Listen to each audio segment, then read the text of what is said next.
அடுத்த பாடலாக பாடல் எண் 128 128 மெய் ராஜா கிறிஸ்துநாதர் என்ற பாடல்.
அடுத்த பாடலாக பாடல் 406 406 வேதலும் தரும் என்ற பாடல்.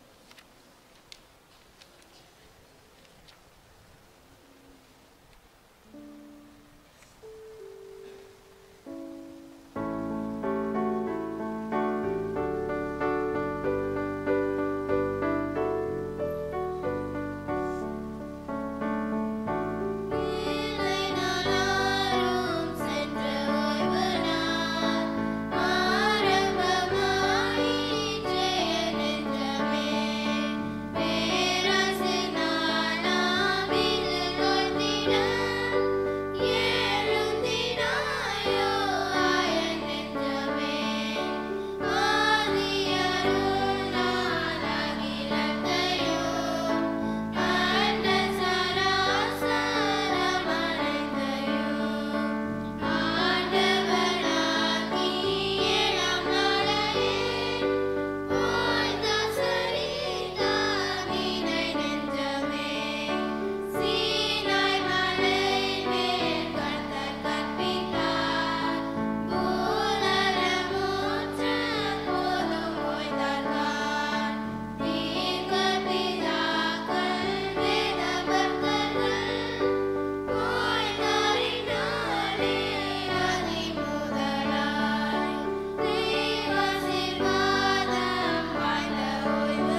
அடுத்த பாடலாக பாடல் 549 549 இயேசுவே சார்ந்திருத்தல் என்ற பாடல்.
கர்த்தருடைய நாமம் மகிமைப்படுவதாக.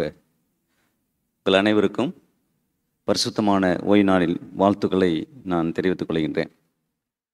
கர்த்தருடைய கரம் நம்மை அற்புதமாக ஆச்சரியமாக இந்த 6 நாட்களும் நம்மை தாங்கி வழிநடத்தி இந்த பரிசுத்தமான ஓய்வு நாளுக்குள்ளாக நாம் பிரவேசிப்பதற்கு தேவன் பாராட்டின கிருபைகளுக்கு நன்றி செலுத்தி இந்த நாளின் ஆசீர்வாதத்தை பெற்றுக்கொள்ளும்படியாக தேவனுடைய பாதத்திலே அமர்ந்திருக்கின்ற தேவ பிள்ளைகள் ஒவ்வொருவரையும் இயேசு கிறிஸ்துவின் நல் நாமத்தினாலே உங்களை நான் அன்போடு கூட வாழ்த்தி வரவேற்பதில் மிகுந்த மகிழ்ச்சி அடைகிறேன். ஆன்லைன் வழியாக தேவனுடைய சத்தத்தை கேட்பதற்கு அவளோடு அவருடைய பாதத்தில் அமர்ந்திருக்கின்ற தேவ பிள்ளைகள் ஒவ்வொருவரையும் இயேசு கிறிஸ்துவின் நாமத்தினாலும் உங்களை நான் வாழ்த்தி வரவேற்பதில் மகிழ்ச்சி அடைகிறேன். இந்த ஆராதனையை நாம் ஆரம்பிக்கத்தக்கதாக யாவரும் எழும்பியிருந்து 426வது பாடலை பாடுவோம். ஆயமக்காய் நல் ஓய்வு நாளை அன்பாய் அமைத்தார் என் பரனார் என்ற பாடலை நாம் யாவரும் எழும்பியிருந்து பாடுவோம்.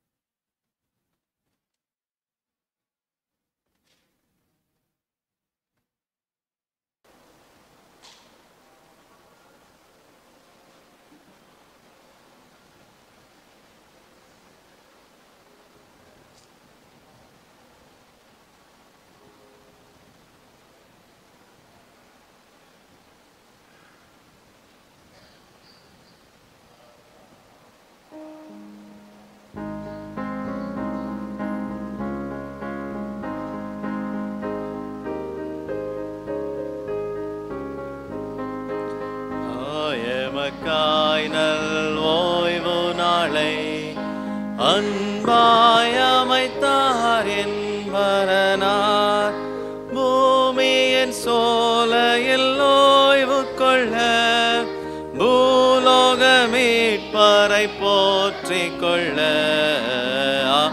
எமக்காய் நல் ஓய்வு நாளை அன்பாய் அமைத்தார் என்பரனார் ஆறுதல்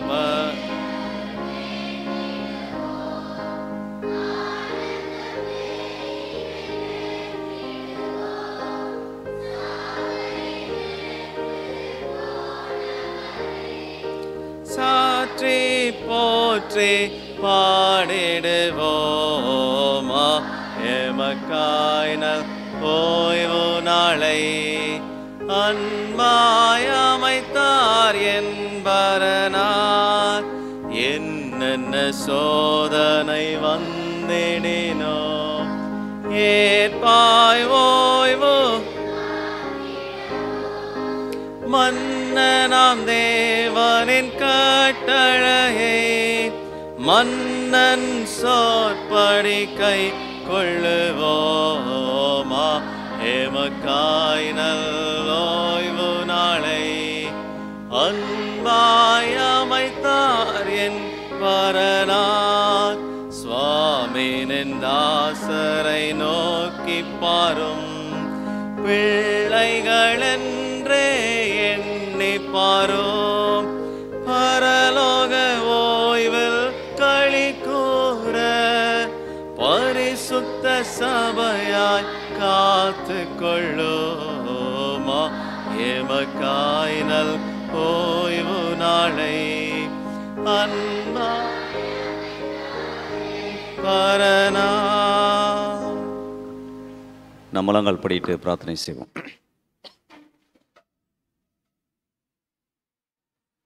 எங்களை அரவணைத்து போஷித்து எங்களை பராமரித்து எங்களை அற்புதமாகவும் ஆச்சரியமாகவும் வழிநடத்தி வருகின்ற எங்கள் எபினேசரே,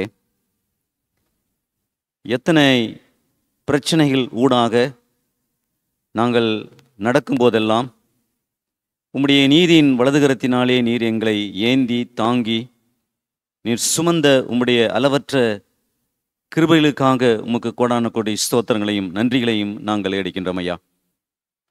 ஒவ்வொரு நாளும் நாங்கள் இந்த உலகத்தில் வாழ்வதற்கு போதுமான ஆசீர்வாதங்களை நீர் கொடுத்து உம்முடைய சத்தியத்திற்குள் எங்களை வழிநடத்தி வருகின்ற எங்கள் கிருபையின் தேவனே, உமக்கு கோடான கோடி ஸ்தோத்திரங்களையும் நன்றிகளையும் நாங்கள் எடுக்கின்றோம் ஐயா. கடந்த நாட்கள் முழுவதும் நாங்கள் ஓடும்பொழுது பலவீனமான நேரங்களிலெல்லாம் நீர் எங்களை பலப்படுத்தின எங்கள் பரிசுத்தமான பரலோகத்தின் தேவனே, சோர்ந்து போன நேரங்களெல்லாம் எங்களை தட்டி எழுப்பி நிமிர வைத்து உட்கார வைத்து நடக்க வைத்து எங்களை அழகு பார்த்த எங்கள் பரிசுத்தமான கர்த்தாவே, உமக்கு கோடான கோடி ஸ்தோத்திரங்களையும் நன்றிகளையும் நாங்கள் எடுக்கின்றோம் ஐயா. இந்த பரிசுத்தமான ஓய்வு நாளுக்குள்ளாக நாங்கள் பிரவேசிப்பதற்கு நீர் எங்களுக்கு கொடுத்த இந்த அளவற்ற ஆசீர்வாதத்திற்காக உமக்கு கோடான கோடி நன்றிகளை நாங்கள் எடுக்கின்றோம் ஐயா. அந்த ஆராதனை தொடக்கம் முதல் முடிவு பரியந்தமும் உம்முடைய பிரசன்னம் எங்களை முழுமையாக மறைத்து கொள்ளும்படியாகவும் நீர் பேச நாங்கள் கேட்க வந்தது நல்லது. தேவன் எங்களுக்கு சமாதானத்தையும் ஆறுதலின் வார்த்தையும் எங்களுக்கு வைத்தார் என்ற மன திருப்தியோடு நாங்கள் கடந்து போக நீங்கள் கிருபை செய்யுங்க. பேச இருக்கும் போதகரை நீங்கள் மறைத்துக் கொள்ளுங்க. அவரல்ல நீர் பேச பலப்படுத்தும்படியாக ஜெபிக்கின்றோம். 10th 11th 12th மாணவர்களுக்காக ஜெபிக்கின்றோம். இம்மட்டுமாக நல்லபடியாக பரீட்சை எழுதின கிருபிகளுக்காக நன்றி தகப்பனே. தொடர்ந்து உடைய பிரசன்னம் அவர்களோடு கூட இருக்கும்படியாக நாங்கள் ஜெபிக்கின்றோம். பள்ளிக்கூடத்துக்காக கருத்தில் வரண்டனையா இம்மட்டும் காத்த எபினேசரே இனி காக்கும்படியாகவும் அடுத்த கல்வி ஆண்டிலே என் தேவனே அநேக அட்மிஷன் வருவதற்கு என் தேவனே நீர் கிருபை செய்ய வேண்டும் என்று நாங்கள் ஜெபிக்கணும் ஐயா. திருச்சபைக்காகவும் திருச்சபை விசுவாச பிள்ளைகளுக்காகவும் போதற்காக ஜெபிக்கணும். ஆசீர்வதிங்க, பலப்படுத்துங்க. நாம மாத்திரம் மகிமைப்படட்டும். இயேசுவின் நாமத்தில் ஜெபிக்கின்றேன் எங்கள் பரிசுத்தமுள்ள பரம தகப்பனே, ஆமென்.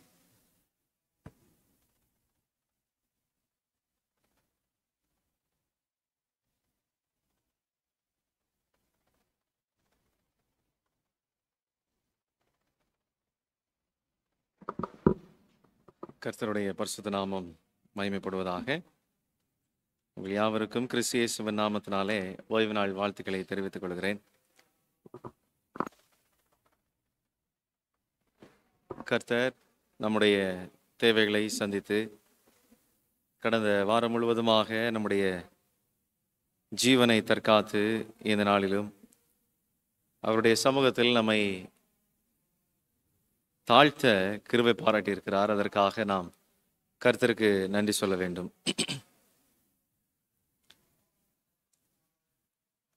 இணையதளத்திலும் நேர்முகமாக வந்திருக்கிற கர்த்தருடைய பிள்ளைகள் யாவரையும் கிறிஸ்துவின் நாமத்தினாலே வாழ்த்துக்கள் கூறி வரவேற்றுக் கொள்ள விரும்புகிறேன். கண்களை மூடி ஜெபித்து செய்திக்குள்ளாக செல்லலாமா? பரிசுத்தமுள்ள பிதாவே,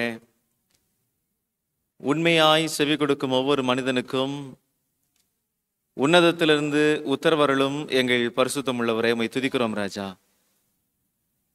ஆண்டவரே, நாங்கள் உமக்கு உண்மையாய் இருக்க எங்கள் வாழ்க்கையில் உண்மையை வெளிப்படுத்த எங்களுக்கு ஞானத்தையும் புத்தியையும் தாரும். ஆண்டவரே, நாங்கள் எதை செய்தாலும் உண்மையாய் செய்ய, உண்மையை கை கொள்ள எங்களுக்கு கிருபை செய்யுங்க ஆண்டவரே. இந்த நேரத்தில் கர்த்தர் எங்களோடு கூட பேசும், எங்களுக்கு கற்றுத்தாரும். இவைகள் எல்லாம் இயேசுவின் நாமத்தில் ஜெபிக்கிறோம். ஜெபம் கேளும் ஜீவனுள்ள நல்ல பிதாவே, ஆமென்.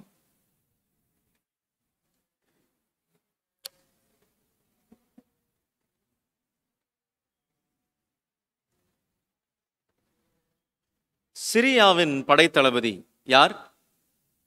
சீரியாவின் படைத்தளபதி யாரு தெரியுமா? யாரு? நாகமான். Very good, நாகமான். நாகமானுக்கு ஒரு உதவியாளர் இருந்தார். யாரு? கேயாசி. கேயாசி. இந்த கேயாசி அரண்மனையில் இருந்தவன். நாகமானுக்கு என்னென்ன ஆசீர்வாதங்கள் இருக்கிறதோ அந்த ஆசீர்வாதங்களில அத்தனையிலும் பங்கு பெறுவதற்கு அல்லது அதனை சுதந்திரித்துக் கொள்வதற்கு ஏற்ற வகையில் அரண்மனையில் ஏற்படுத்தப்பட்டவன் இந்த கேயாசி. படைத்தளபதிக்கு பக்கத்திலே இருக்கும்போது அவனுக்கு குறைவு ஒன்றும் இல்லை என்பதை அவன் உணராமல் போனான். ஆனா என்ன நடந்துச்சு அப்படின்னா, அவனுக்கு எல்லா செல்வாக்குகள் இருந்தும், அரண்மனை வாழ்வு அவனுக்கு கிடைக்கப்பட்டிருந்தும், அவன் எலிசா தீர்க்கதரிசியின் இடத்துல திருப்பி அனுப்பப்பட்ட பொருளுக்காக ஆசைப்பட்டான். ஆசைப்பட்டது நிமித்தமாக அவனுடைய வாழ்க்கை தரம் குறைந்து போனது. பல தண்டனைகளை அனுபவித்து அவன் குஷ்டரோகியாகி போனான் என்று வேதத்தில் நாம் வாசிக்கிறோம். வேதாகமத்தில் கர்த்தராகிய இயேசு கிறிஸ்து புதிய ஏற்பாட்டு காலத்தில் கிறிஸ்துவானவர் நம்முடைய குணம் மேம்படுவதற்கு ஏதுவாய், குணலட்சணம் நன்மையான விதமாய் மாறுவதற்கு ஏதுவாய் ஆண்டவர் பல ஒழுக்க நெறிகளை நமக்கு கற்றுக் கொடுத்திருக்கிறார். அதில் குறிப்பாக அதன் அடிப்படையில் மத்தேயு 25ஆம் அதிகாரம் 21ஆம் வசனத்திலிருந்து வாசிக்கும் போது 25ஆம் அதிகாரம் 21 வாசிக்கலாம்.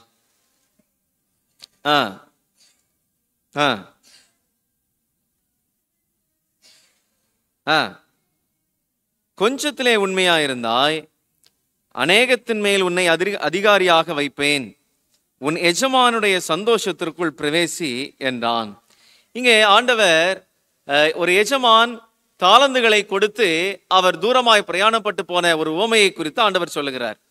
ஒரு ஒரு ஒரு மனுஷனுக்கு 5, ஒரு மனுஷனுக்கு 2, ஒரு மனுஷனுக்கு 1 என்று கொடுக்க, இந்த 5 வாங்கினவனும் 2 வாங்கினவனை குறித்து ஆண்டவர் பேசும்போது, இதை குறித்து நாம் ஏற்கனவே படித்திருக்கிறோம். அங்கே வாசிக்கும் போது, அவன் கொஞ்சத்துல உண்மையா இருந்தாய்.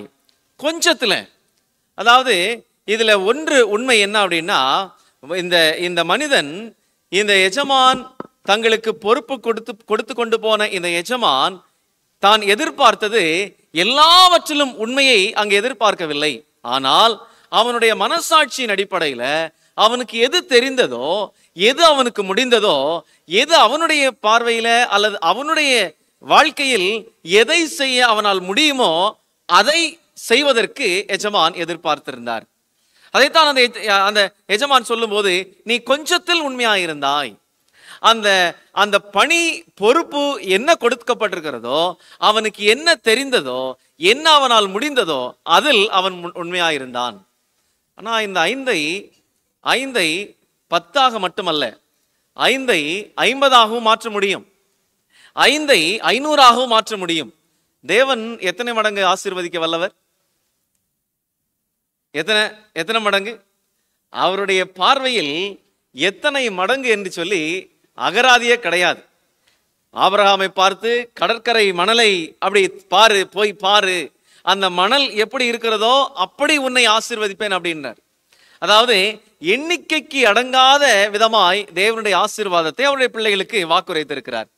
அதாவது நம்முடைய எதிர்பார்ப்புக்கும் அப்பாற்பட்டு, நம்முடைய நினைவிற்கும் அப்பாற்பட்டு, நாம் எண்ணிக்கொள்வதற்கும் அப்பாற்பட்டு ஆண்டவர் நம்மை ஆசீர்வதிக்கிறவர். இப்போ இங்கே அவ்விதமாய் ஆண்டவர் ஆசீர்வதித்திருக்க, இந்த மனுஷனிடத்துல தேவன் என்ன பார்த்தார் அப்படின்னா, கொஞ்சத்தில் அவன் உண்மையா இருந்ததை பார்த்தார். அவனால் முடிந்ததுல உண்மையா இருந்தான், அவனால் கூடுமானதில் உண்மையா இருந்தான், அவனுக்கு தெரிந்ததில் உண்மையா இருந்தான். அதே போல அங்கு 23வது வசனத்தை வாசிக்கும் போது, அவனுடைய எஜமான் அவனை நோக்கி, நல்லது உத்தமமும் உண்மையும் உள்ள ஊழியக்காரனே, கொஞ்சத்திலே உண்மையாயிருந்தாய், அநேகத்தின் மேல் உன்னை அதிகாரியாக வைப்பேன், உன் எஜமானுடைய சந்தோஷத்திற்குள் பிரவேசி என்றான். அதே போல கொஞ்சத்தில் உண்மையாயிருந்தாய், கொஞ்சத்தில், faithful in little things, faithful in small things. ஒருவர் ஒரு சிறு பையனை, ஒரு ஏழை பையனை அவன் தகுதியே இல்லை, அந்த மனுஷனை அழைத்து, அந்த வாலிபனை அழைத்து, எப்பா எனக்கு கொஞ்சம் உதவி செய்யணும், உதவி செய்வா என்று கேட்ட உடனே சரி அப்படின்னு சொல்ல, அந்த எஜமான் தினந்தோறும் அந்த சிறு பையனை கடைக்கு போய் வர அனுப்பினாராம். தினந்தோறும், every day the little boy has to go to the shop, buy some things, come back. அது அவனுடைய பணியா இருந்துச்சு. ஒவ்வொரு நாளும் இந்த எஜமான் கொடுக்கிறத வாங்கிட்டு அப்படியே எஜமானத்துல கொண்டு ஒப்படைக்க வேண்டும். அது அவனுடைய பணியாக இருந்தது. இப்போ இந்த சூழ்நிலையில தினமும் போய் வாங்கிட்டு வருவான். தினமும் என்ன அனுப்பினாலும் உண்மையா இருப்பான். என்ன அனுப்பினாலும், எதை வாங்க அவனை அனுப்பினாலும் உண்மையா இருந்தான். அவனை மாவு வாங்கி வர சொன்னா துல்லியமாக அந்த மாவு வாங்கிட்டு வருவான். உப்பு வாங்கிட்டு வர சொன்னா துல்லியமாக அந்த உப்பு வாங்கிட்டு வருவான். பழம் வாங்கிட்டு வர சொன்னா துல்லியமாக. எஜமான் ரொம்ப சந்தோஷம். இவனுடைய நடக்கையை பார்த்து, இவனுடைய வாஞ்சியை பார்த்து, உதவி செய்கிறதை பார்த்து ரொம்ப சந்தோஷம். ஆனா எஜமான் வருஷத்திற்கு ஒரு முறை அங்கு கணக்கு பார்க்கும்போது, அந்த வருஷத்துக்கு ஒரு முறை இந்த எஜமான் என்ன பார்க்கிறார் அப்படின்னா, இவர் திட்டமிட்டு இருக்கிற அந்த தொகையை காட்டிலும் அதிகமான தொகை, அல்லது வாங்கின தொகையை காட்டிலும் அதிகமான தொகை கணக்கில் இருப்பதை எஜமான் கண்டுபிடித்தார். அங்கு கண்டுபிடிக்கும் பொழுது இந்த எஜமான் எப்படி இதை கண்டுபிடிச்சார் அப்படின்னா, ஒவ்வொரு நாளும் அந்த பொருளுடைய எம்ஆர்பி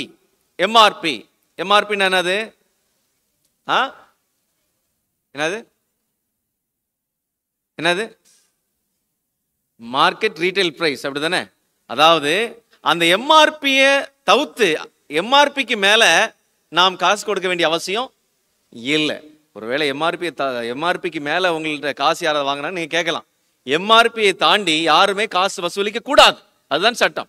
இப்போ அதை ஒவ்வொரு நாளும் இவன் வாங்கி வர இவனிடத்துல பில்லு கேட்க மாட்டாராம். ஆனா ஒவ்வொரு நாளும் இவனை பாராட்டி மிச்சம் காசை வாங்கி வைத்துக் கொள்வாராம்.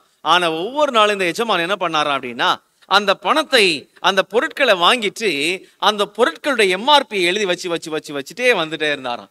இது யாருக்கு தெரியாது? யாருக்கு தெரியாது?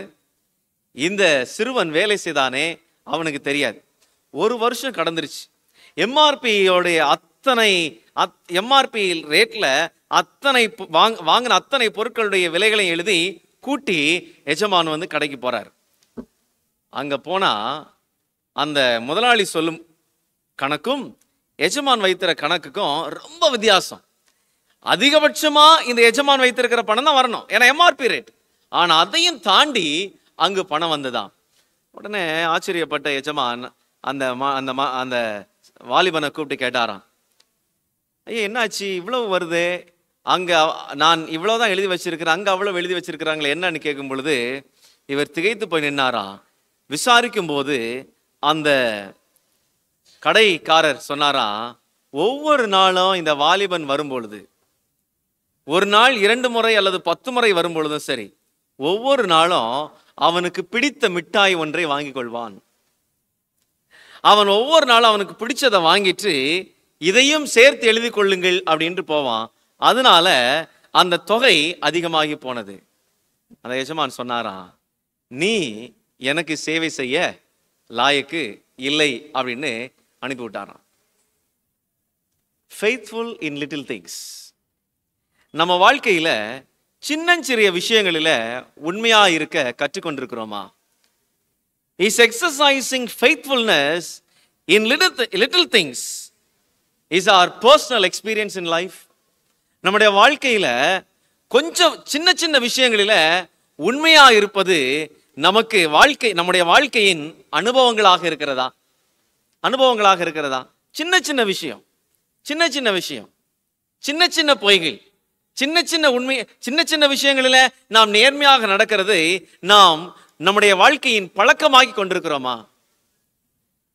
இல்ல சின்ன சின்ன விஷயங்களுக்காக சின்ன சின்ன பொய்களை சொல்லி நாம் தட்டு கழித்து கொண்டு போகிறோமா என்பதை நாம் யோசிக்க வேண்டும். ஆண்டவர் இங்கே இந்த ஓமையில சொல்லும் போது ஃபெய்த்ஃபுல் இன் லிட்டில் திங்ஸ், நம்மளால முடிந்ததுல என்ன தெரியுமோ என்ன முடியுமோ அதுல உண்மையாக இருப்பதை குறித்து ஆண்டவர் விரும்புகிறார். ஏன் அப்படின்னு சொன்னா, ஆண்டவர் சொல்றாரு, கொஞ்சத்தில் உண்மையா இருந்தால் அவன் எப்படி இருப்பானா? அநேகத்தின் மேல். அதாவது 100க்கு 100% அவன் உண்மையா இருக்கணும். அவன் 1% உண்மையா இருந்தா கூட அவன் அநேகத்தின் மேல் அதிகாரியா வைப்பேன் ஆண்டவர். அதல்ல கருத்து என்ன அப்படின்னு சொன்னா, அவனுக்கு என்ன தெரிந்ததோ, அவனுக்கு என்ன முடிந்ததோ, அவனுக்கு என்ன சாத்தியமானதோ, அவனுடைய தகுதி என்னவோ, அவனுடைய நிலைமை என்னவோ, அதன் அடிப்படையில தேவனுடைய பார்வையில் உண்மையாக இருந்தான், அவனுக்கு கொடுக்கப்பட்டதில் உண்மையாக இருந்தான், அவனுக்கு தெரிந்ததில் உண்மையாக இருந்தான், அவனுடைய திறமையில் உண்மையாக இருந்தான், அவனை ஆண்டவர் அநேகத்தின் மேல் அதிகாரியாக வைப்பாராம். எப்படி அது அநேகத்தின் மேல் அதிகாரி?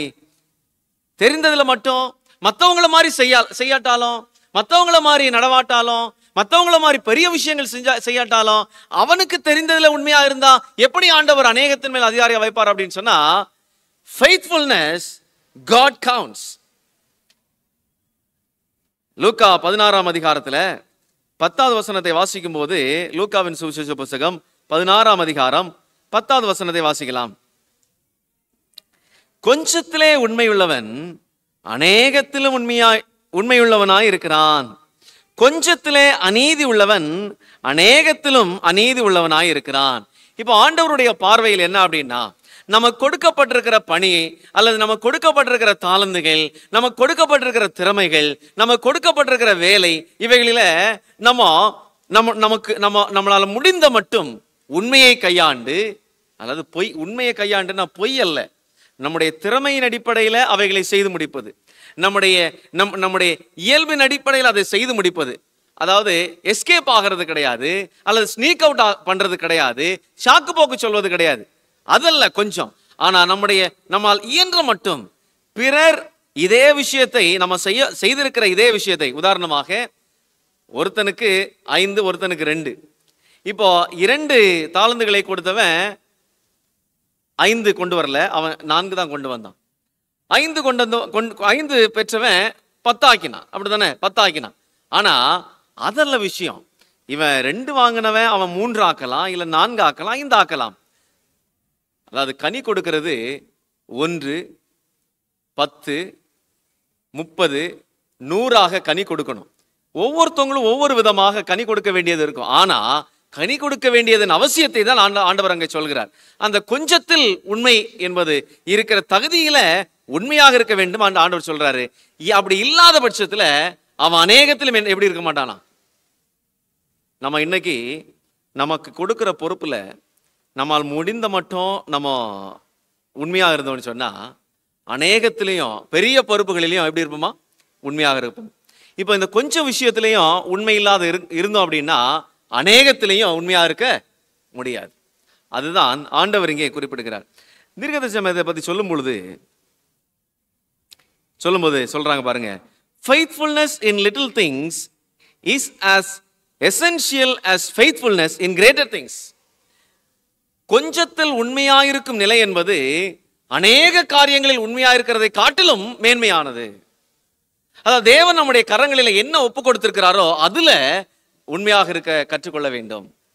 தொடர்ந்து எழுதுறாங்க, it is the little things that make up the sum of life and it is faithfulness in these little things that determines our character. இந்த சிறு விஷயத்துல, சின்னஞ்சிறு விஷயத்துல, கொஞ்ச விஷயத்துல, நம்மால் இயன்ற விதமாக விஷயத்துல நாம் உண்மையா இருப்பதுதான் நம்முடைய குணத்தை அது நிர்ணயிக்கிறது, தீர்மானிக்கிறது. நாம் யார் என்பதை அங்கதான் நிர்ணயிக்கிறோம். நாம் எப்படிப்பட்டவர்கள், நாம் உண்மையானவர்களா அல்லது நாம் உண்மையற்றவர்களா என்பதை நாம் செய்கிற, நம்ம கொடுக்கப்பட்டிருக்கிற பணிகளில, நம்ம கொடுக்கப்பட்டிருக்கிற நிலைகளில் ஆண்டவர் அதை அளவிட்டு பார்க்கிறார். இந்த கொஞ்சத்தில் உண்மையா இருக்கிறவங்க ஆண்டவர் என்ன செய்கிறாராம்? அநேகத்தில் மேல் அதிகாரி ஆக்குறார். வேதாகமத்தில் சில உதாரணங்கள் நாம் பார்க்க முடியும். கொஞ்சத்தில் உண்மையா இருந்தவங்க, அதாவது அவங்களுக்கு நியமிக்கப்பட்ட பணியிலும், அவங்களுக்கு நியமிக்கப்பட்ட வேலையிலும், அவர்களுக்கு நியமிக்கப்பட்ட காரியங்களிலேயும் உத்தமமாய் நடந்தவர்களை குறித்து வேதாகமத்தில் நாம் பார்க்க முடியும். முதலாவது ஆதியாகமம் 41ஆம் அதிகாரத்துல 41 முதல் 43 வசனங்களை வாசிக்கலாம். ஆதியாகமம் 41 43. பின்னும் பார்வோன் யோசேப்பை நோக்கி, பார், எகிப்து தேசம் முழுமைக்கும் உன்னை அதிகாரியாக்கினேன் என்று சொல்லி, பார்வோன் தன் கையில் போட்டிருந்த தன் முத்திரை மோதிரத்தை கழற்றி அதை யோசேப்பின் கையிலே போட்டு மெல்லிய வஸ்திரங்களை அவனுக்கு உடுத்தி பொன் சரப்பணியை அவன் கழுத்திலே தரித்து தன்னுடைய 2ஆம் ரதத்தின் மேல் அவனை ஏற்றி தெண்டனிட்டு பணியுங்கள் என்று அவனுக்கு முன்பாக கூறுவித்து எகிப்து தேசம் முழுமைக்கும் அவனை அதிகாரியாக்கினானாம். கொஞ்சத்தில் உண்மை, faithfulness in little things. கொஞ்ச விஷயத்துல. இந்த யோசேப்பு தன்னுடைய சகோதரர்களால் பயக்கப்பட்டான். இந்த சகோதரர்களால் அவன் குழியில தள்ளப்பட்டான். இந்த யோசேப்பு இஸ்மவேல் இடத்துல விற்கப்பட்டான். இப்போ அவன் இருந்த இடத்துல எல்லாம் அவனால எது நல்லது செய்ய முடியுமோ அதைத்தான் செய்து வந்தான். பார்வோனுடைய மனைவி இவனை நயவஞ்சகமாக திட்டமிட்டு அவனை பழி தீர்த்த பொழுது, சிறைச்சாலையில் போடும்போதும் அவனால் முடிந்த உண்மையில் அவன் நிலைத்திருந்தான். அங்கே 2 பேருக்கு சொப்பனம் வந்துச்சு, பட்லர் அண்ட் பேக்கர், பானபாத்திரக்காரன், சுயம்பாகி. 2 பேருக்கும் அங்கேயும் சொப்பனம் வந்துச்சு. அங்கேயும் இந்த யோசேப்பு எந்த ஒரு விசனமுள்ள மனதோடு இல்லாம அவன் அங்கே அந்த சொப்பனத்தினுடைய விளக்கத்தை விவரிக்கிறான். பார்வோனுக்கு வரும் பொழுது, பார்வோனுக்கு சொப்பனம் கிடைக்கும் போது அந்த சொப்பனத்தை சொன்ன மாத்திரத்துல பார்வோன் என்ன செஞ்சானா, அவனை இந்த பார்வோன் அணிந்திருக்கிற சகல உயர்ந்த வஸ்திரங்களையும் கழற்றி யோசேப்புக்கு அணிவித்து அவனை எகிப்து தேசம் முழுமைக்கும் அதிகாரியாக்குவானாம். Faithfulness in little things. நீங்களும் நானும் சின்னஞ்சிறு விஷயத்துல தேவன் நம்முடைய கரங்களில கொடுத்திருக்கிற பொறுப்புகளில் சின்னஞ்சிறு விஷயங்களில உண்மையாக இருக்கும் பொழுது ஆண்டவர் நம்மை பார்த்து பெரிய பொறுப்புகளை கரங்களில் கொடுக்கிறார். Faithfulness in little things is the foundation upon which character is built. நம்முடைய குணலட்சணங்கள் அங்கு கட்டப்படுகிற அஸ்திவாரமே உண்மைத்தன்மை. அந்த உண்மைத்தன்மை இல்லாம no one can maintain our good character, no one can be enhanced. யாருமே நம்முடைய குணலட்சணத்துல வளரவும் முடியாது. உண்மைத்தன்மை இல்லாம நாம் தேவனுக்கு பிரியமானவர்களாகவும் இருக்க முடியாது.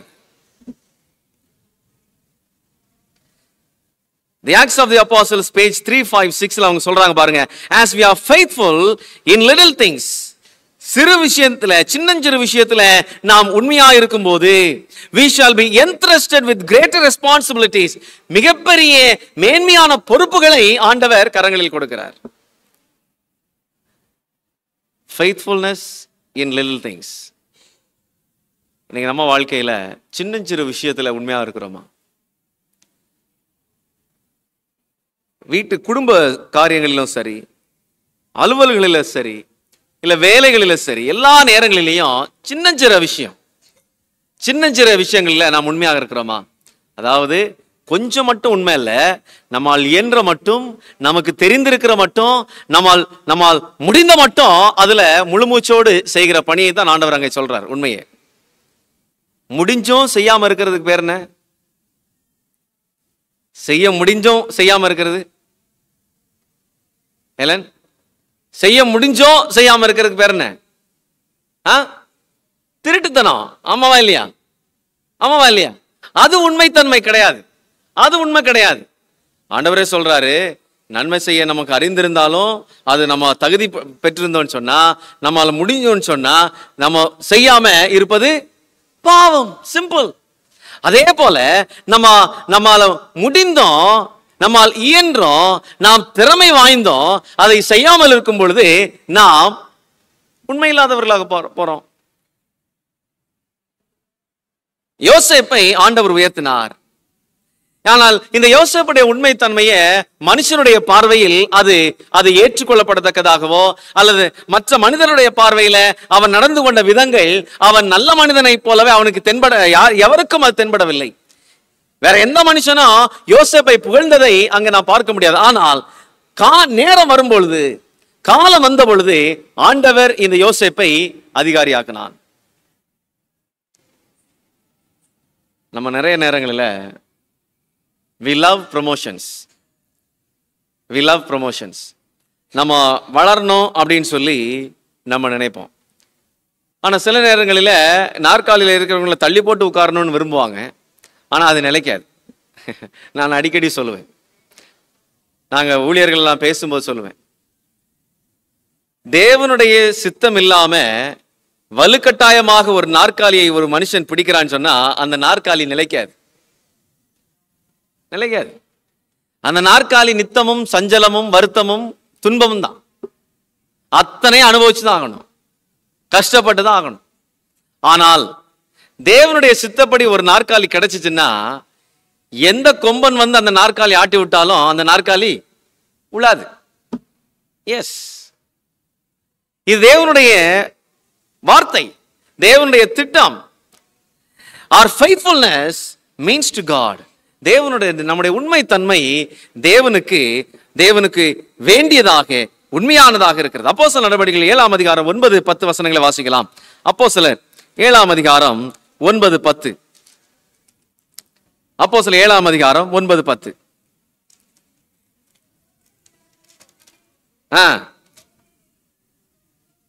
பொறாமை கொண்டு என்ன பண்ணாங்களாம்?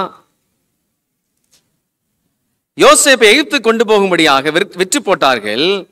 தேவனோ அவனுடனே கூட இருந்து எல்லா உபத்திரவங்களில் நின்றும் அவனை விடுவித்து எகிப்தின் ராஜாவாகிய பார்வோன் சமூகத்தில் அவனுக்கு கிருபையையும் ஞானத்தையும் அருளினார். அந்த ராஜா அவனை எகிப்து தேசத்திற்கும் தன் வீட்டு அனைத்திற்கும் அதிகாரியாக ஏற்படுத்தினான். இங்கே பார்க்கும்போது தன்னுடைய சொந்த ஜனங்களால, சொந்த குடும்பத்தினால அவன் உபத்திரவப்படுத்தப்பட்டான், அவன் நிந்திக்கப்பட்டான், அவன் குழியில் தள்ளி போடப்பட்டான். ஆனா ஆண்டவர் என்ன செஞ்சாரா அப்படின்னு சொன்னா, பார்வோனுடைய கண்களில அவனுக்கு ஞானத்தையும் அவனுக்கு புத்தியையும் அவனுக்கு கிருபையும் அருளி அவனை எகிப்து தேசம் முழுமைக்கும் அதிகாரியாக்கினாராம். When God lifts us up, தேவன் ஒரு மனுஷனை உயர்த்துகிறார் அப்படின்னா, தேவன் ஒரு மனுஷனை அப்படி ப்ரமோட் பண்றாருன்னா எந்த ஒரு மனுஷனும் அதற்கு தடைக்கல்லாக இருக்கவே முடியாது. Yes, I challenge you. இன்னைக்கு நீங்களும் நானும் நம்ம ஆண்டவருக்கு உண்மையாக இருந்தோம்னு சொன்னா தேவன் he is going to recognize us. அவர் நம்மை பார்த்து நம்மை அளந்து பார்த்து நமக்கு வேண்டிய பொறுப்புகளையும் பதவிகளையும் நமக்கு தருகிறார்.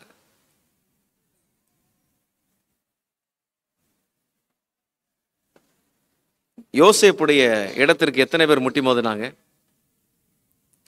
தானியேல் நேபுகாத்நேச்சருடைய காலத்துல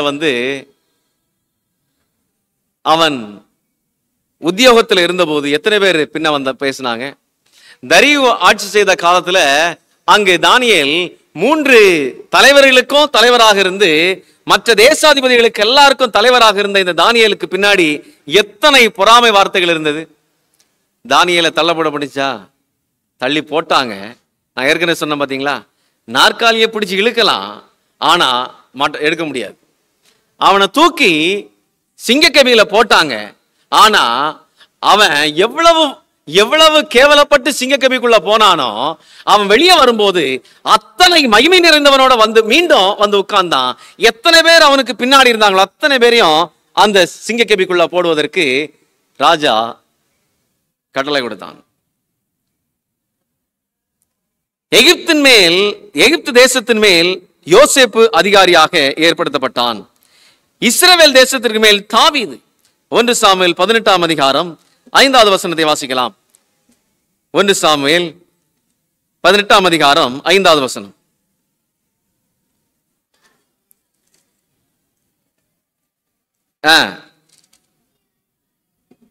புத்தியாய் காரியத்தை நடப்பித்ததினால் சவுல் அவனை யுத்த மனுஷரின் மேல் அதிகாரியாக்கினான். அவன் எல்லா ஜனத்தின் கண்களுக்கும் சவுலுடைய ஊழியக்காரன் கண்களுக்கும் கூட பிரியமாயிருந்தான். யாரு? தாவீது. ஒரு சாதாரண ஷெப்பர்ட் பாய், ஒரு சாதாரணமான ஒரு ஆடு மேய்ப்பன்.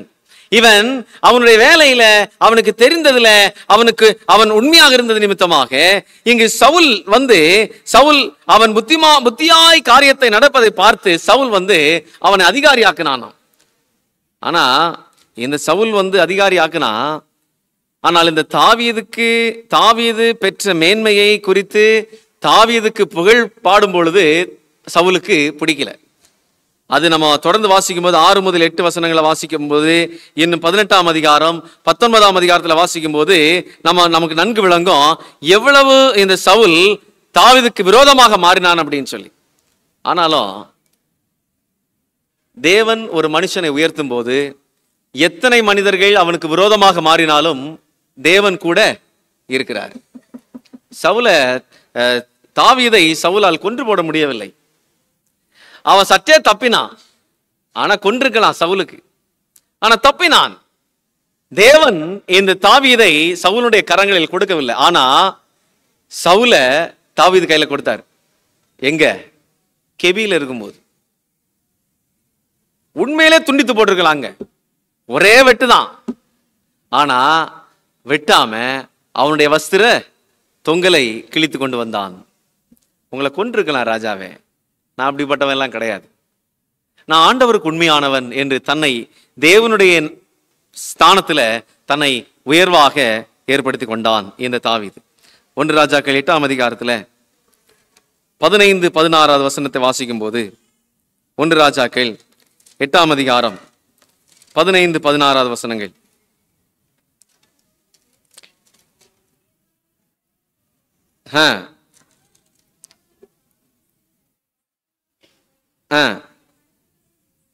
நிறைவேற்றினார். அவர், நான் என் ஜனமாகிய இஸ்ரவேலை எகிப்திலிருந்து புறப்பட பண்ணின நாள் முதற்கொண்டு என் நாமம் விளங்கும்படி ஒரு ஆலயத்தை கட்ட வேண்டும் என்று நான் இஸ்ரவேலுடைய எல்லா கோத்திரங்களிலும் உள்ள ஒரு பட்டணத்தையும் தெரிந்து கொள்ளாமல் என் ஜனமாகிய இஸ்ரவேலின் மேல் அதிகாரியாயிருக்கும்படி யாரை தெரிந்து கொண்டேன்? தாவீதை தெரிந்து கொண்டேன். A simple and humble man in the sight of God. எளிமையும் தாழ்மையுமான சாதாரணமான ஒரு மனுஷனை தேவன் தேர்வு செய்து அதிகாரியாக்குகிறார். Faithful in little things. கொஞ்சத்தில் உண்மையாயிருப்பது, தாவீது தான் கற்றுக்கொண்ட சத்தியத்தில உண்மையாய் வைராக்கியம் உள்ளவனாயிருந்தான். தேவனுடைய அன்பை அறிந்து கொண்ட இந்த தாவீது தெய்வீக அன்பில் அவன் உண்மை உள்ளவனாக இருந்தான். தன்னுடைய வாழ்க்கையில் அவன் மிகப்பெரிய அதிகாரியாக மாற ஆண்டவர் உதவி செய்தார். சூசான் அரண்மனையில் மொர்தெகாய். யார் இந்த மொர்தெகாய்? யார் இந்த மொர்தெகாய்? துரிதமாக வாசிட்டு போலாம். எஸ்தர் 8ஆம் அதிகாரம், எஸ்தர் 8 2வது வசனம்.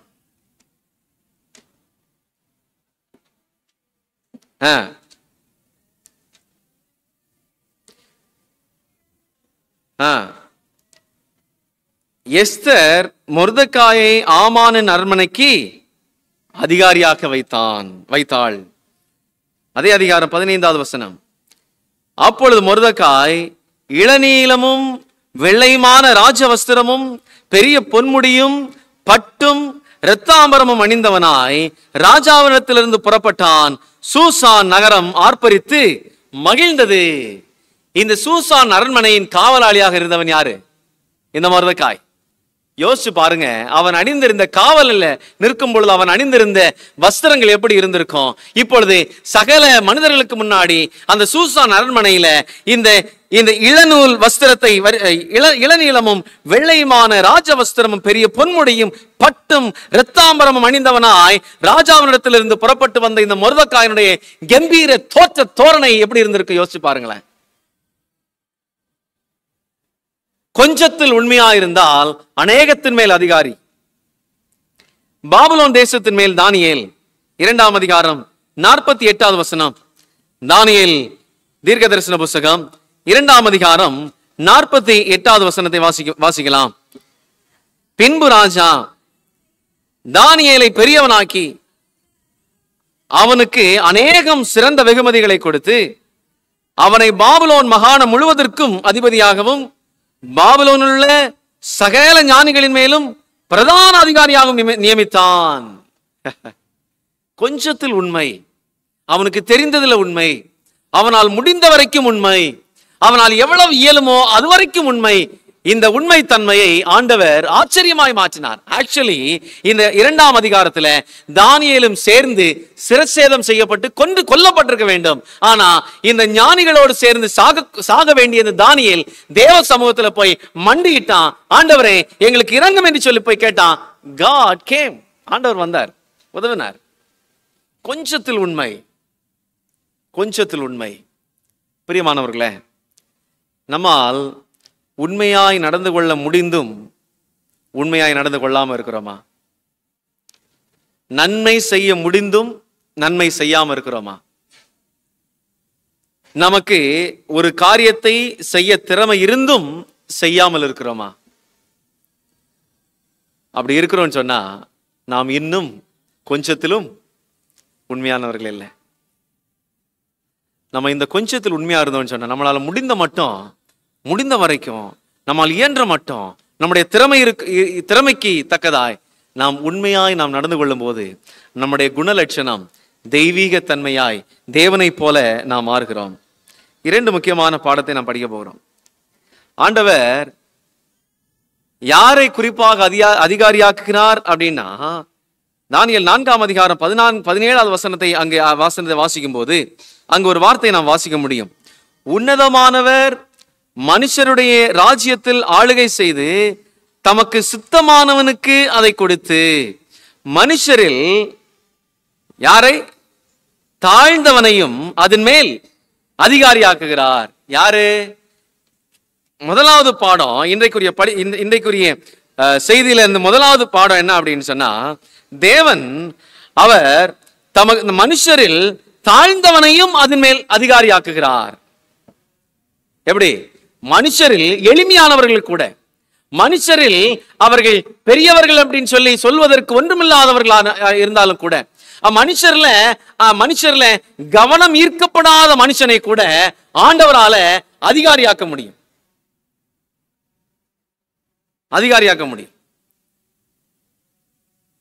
பல திட்டங்களை வகுத்து மனிதன் ஓடுகிறான் அதிகாரத்துவத்திற்கு. ஆனா ஆண்டவர் தமக்கு யாரு விருப்பமோ, இரண்டாவது பாடம் வாசிக்கும் போது அதே வசனத்துல வாசிக்கிறோம், தமக்கு சித்தமானவனுக்கு அதை கொடுத்து. நம்ம மனுஷன் விரும்பலாம், ஆனால் தேவன் சித்தம் கொள்ள வேண்டும். 2 பாடம். முதலாவது, ஆண்டவர் மனுஷரில் தாழ்ந்தவனையும் அதிகாரியாக்குகிறார். சங்கீதக்காரன் ஞானி சொல்றாரு, தன் வேலையில் ஜாக்கிரதை உள்ள மனுஷனை நீ கண்டால் அவன் நீசருக்கு முன்பாக நில்லாமல் ராஜாக்களுக்கு முன்பாக. பிரியமானவர்களே, இந்த பொல்லாத பிரபஞ்சத்தில் பாவமான வாழ்க்கையை கடந்து வந்து கொண்டிருக்கிற நம்முடைய ஜீவியத்தில் நாம் உண்மையுள்ளவர்களா இருக்கும்போது, பிரியமானவர்களே, நாம் ராஜாவுக்கு முன்பதாக நிற்க தகுதி உள்ளவர்களாக நாம் மாறுகிறோம். நம்மால் பாவத்தை ஜெயிப்பதற்கு திராணி இருந்தோம், நாம் அந்த பாவத்துல திருப்பி விழுந்தோம் அப்படின்னா நாம் உண்மையற்றவர்களாக நாம் மாறிவிடுகிறோம். நம்மால ஒரு நன்மை செய்ய முடிந்தோம், நாம் நன்மை செய்யாம இருக்கிறோம் அப்படின்னு சொன்னா நாம் உண்மையற்றவர்களாக நாம் மாறிவிடுகிறோம். நமக்கு திறமை இருந்தோம், அதை செய்து முடிக்காம இருக்கிறோம் சொன்னா நாம் உண்மையற்றவர்களாக நாம் இருக்கிறோம். நம்மால் முடிந்த மட்டும், கூடுமான மட்டும் திறமையை கொண்டு, தேவனுடைய பலத்தை கொண்டு நாம் செய்து முடித்தோம் சொன்னா, எதை ஆண்டவர் என்ன நமக்கு முன்பதாக வைத்திருக்கிறாரோ, என்ன கடமையை நமக்கு முன்பதாக வைத்திருக்கிறாரோ அதை செய்து முடித்தோம் சொன்னா, பிரியமானவர்களே, அவர் வரும்போது அவருக்கு முன்பதாக ராஜாதி ராஜாக்கு முன்பதாக நாம் நிற்க அவர் நம்மை மாற்றுகிறார். 5ஆம் அதிகாரம் 21வது வசனத்தை வாசிக்கும் போது, தானியேல் 5:21, அவர் மனுஷன் என்று தள்ளப்பட்டார், அவருடைய இருதயம் மிருகங்களுடைய இருதயம் போலாயிற்று, காட்டு கழுதைகளோட சஞ்சரித்தார், உன்னதமான தேவன் மனுஷரின் ராஜ்யத்தில் ஆளுகை செய்து தமக்கு சித்தமானவனை அதன் மேலே அதிகாரியாக்குகிறார். முதலாவது, மனுஷரில் தாழ்ந்தவனையும் அதிகாரியாக்குகிறார்.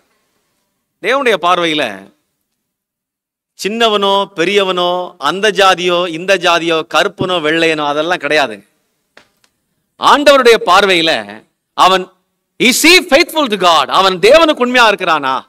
அவன் கொஞ்சத்துல உண்மையா இருக்கிறானா? is he faithful to my commands and will? அது போதும், that's enough. இன்னைக்கு நம்ம யாரா இருந்தாலும் சரி, மொர்தெகாயை அதிகாரியாக்குன ஆண்டவர், தாவீது மேய்ப்பனை அதிகாரியாக்குன ஆண்டவர், குழியில் போடப்பட்ட யோசேப்பை அதிகாரியாக்குன ஆண்டவர், கர்த்தராகிய இயேசு கிறிஸ்து தாழ்மையின் சின்னமாய் அடிமையின் ரூபம் எடுத்து இந்த உலகத்துல வந்து இந்த மனுஷனுக்காக உங்களையும் என்னையும் போல மாறி அடிமையின் ரூபம் எடுத்து சிலுவையிலே நமக்காக மரித்து பிற்பாடு பரலோகம் சென்றாரே, அவரையும் கிறிஸ்து பிரதான ஆசாரியனாய் அதிகாரியாக ஆக்கி வைத்திருக்கிறார் பிதாவாகிய தேவன். எபிரேயர் புத்தகத்தில் வாசிக்கிறோம், அவரும் பிரதான அதிகாரியாக தாழ்ந்தவனையும் அதிகாரியாக மாற்றுகிறார். அவருக்கு சித்தமானவர்களை அதிகாரிகளாக மாற்றுகிறார். 75ஆம் சங்கீதம் 6-7 வசனங்களை வாசிக்கும் போது, 75ஆம் சங்கீதம் 6-7 வசனங்கள், கிழக்கிலும் மேற்கிலும் வனாந்திர திசையிலும் இருந்து ஜெயம் என்ன வராதா? அங்கிருந்து இங்கிருந்து நமக்கு ஜெயம் வராது. ஆனால் தேவனே நியாயாதிபதி, ஒருவனை தாழ்த்தி ஒருவனை உயர்த்துகிறார். பிரியமானவர்களே, தாழ்த்துகிறதற்கும் உயர்த்துகிறதற்கும் பலவான் நம்முடைய தேவன். இன்னைக்கு நம்ம அந்த கொஞ்சத்தில் உண்மையுள்ளவர்களாக இருக்க தேவ சமூகத்தில் ஒப்பு கொடுப்போம். ஆண்டவரே, இந்த காலம் பொல்லாத காலம், இந்த காலத்துல நாங்கள் உமக்கு ஒவ்வொரு நாளும் உண்மையாக இருக்க உதவி செய்யுங்க ஆண்டவரே. உமக்கு எல்லா நிலையிலையும் எங்களால் இயன்றதை செய்ய, முடிந்ததை முழுமூச்சாய் நிறைவேற்ற, உமக்கு பிரியமானவைகளை நாங்கள் துணிச்சலோடு செய்ய எங்களை உண்மை உள்ளவங்களாக மாற்றுங்க ஆண்டவரே. நீர் எங்களை எப்படி என்ன தகுதியில் வைத்திருக்கிறீரோ அந்த தகுதியை நாங்கள் முழுமையாய் நிறைவேற்ற எங்களுக்கு ஒத்தாசை தாங்க. பிரியமானவர்களே, நிச்சயம் அந்த ஆண்டவர் உங்களையும் என்னையும் மேன்மையாய் பார்க்க வாஞ்சிக்கிறார். தேவனுடைய பிள்ளைகள் உண்மையாக இருக்கிறவர்கள் கூனிக்குருவி போக வேண்டிய அவசியம் இல்லை. அவர் ஒருவேளை கண்களுக்கு படாம இருக்கலாம், அவங்க ஒருவேளை கண்ணுக்கு தெரியாம இருக்கலாம், அவங்க ஒருவேளை யாராலும் கவனிக்கப்படாம இருக்கலாம். But heaven is looking at them. பரலோகம் அவர்களை நோக்கி கொண்டிருக்கிறது. உண்மையுள்ளவர்களை பரலோக தேவன் பார்த்து கொண்டிருக்கிறார். அந்த பாக்கியமான உணர்வை, பாக்கியமான அந்த அனுபவத்தை நம்முடைய வாழ்க்கையில் பெற்று அனுதினமும் நம்முடைய குணத்தில் வளர்வோம், குணலட்சணத்தில் மேம்பாடடைவோம். கர்த்தர் நம்மை ஆசீர்வதிப்பாராக. ஆமென்.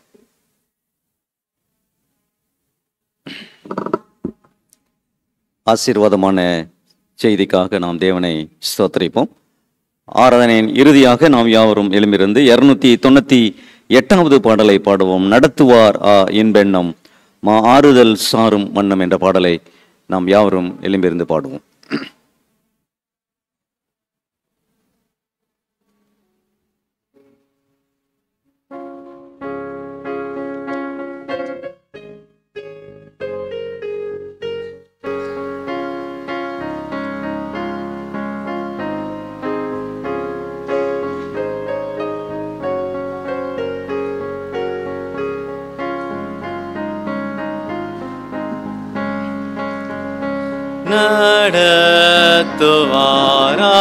நடத்துவாராயின்பண்ணம் மாறுதல்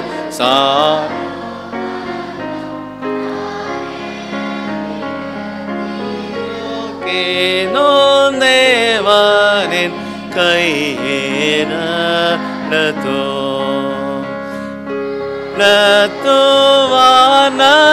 நடத்துவார் தம் கையாலே நடத்துவார்.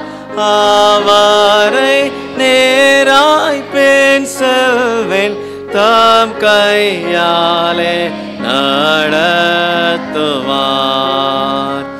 ஓர் வேளை இருள் பாதையில், ஓர் வேளையேதேன் பூங்காவில், அலை கடல் அமைவேலும் அவர் நேச கை நடத்துவார்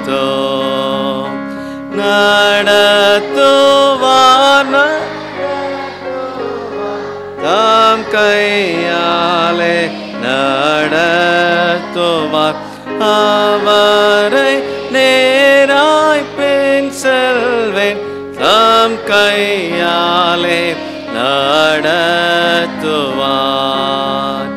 கர்த்தா நீர் என் கை பிடிப்பேன், தீரோப்தியால் கூரை பேசேன். எந்த நிலையும் பூரணம் நீரே எனக்கு தாரகம். நடத்துவார் தம் கையாலே, அவரை நேராய் பின் செல்வேன், தம் கையாலே நடத்துவார். முழங்கால் படிட்டு ஜெபம் செய்வோம்.